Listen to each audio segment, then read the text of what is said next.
Hello, and welcome to AccrediTalk, where I give you a bite-sized highlight from an accreditation standard that just might apply to your healthcare organization. My name is Tom Goddard. I'm the founder and CEO of Integral Healthcare Solutions, where you can come to have all of your healthcare accreditation consulting needs met. The accreditation standard I'm going to be covering in this video is from URAC's Mail Service Pharmacy and Specialty Pharmacy accreditation standards versus version 4.0. The standard number is RM3-1, and it covers information systems risk assessment and reduction. Basically, what this is what used to be Core 15A, risk assessment, but it's much more fleshed out than you will recall from 15A. First of all, you've got to make sure that the IT risk assessment component is a part of a larger organization-wide risk assessment program. That's covered in other standards, but it's useful to think of it as one part of a much broader risk assessment program than merely IT. That's new to version 4.0 of these two accreditation programs.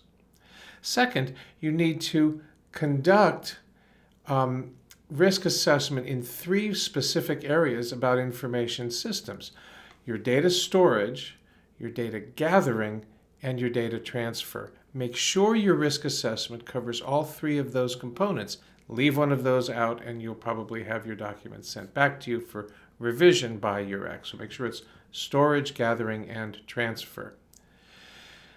Now, the next thing is that you've got to identify the entity who's going to be conducting this risk assessment. It can be internal or external, but you need to validate that whoever it is actually qualified to conduct this sort of IT risk assessment for your organization. It also needs to address threats. Your risk assessment program needs to address threats in both accidents and incidents, including breaches. Now, one last piece here.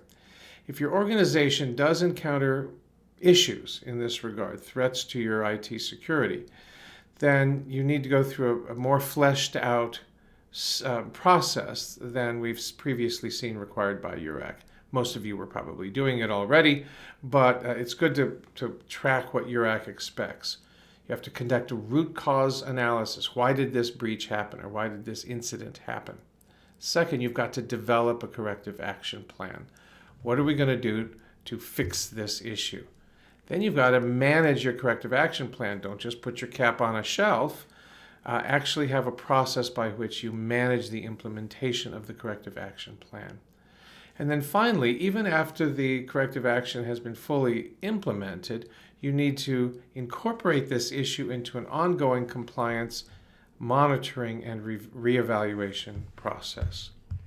If you do that, you will address the major issues of this standard.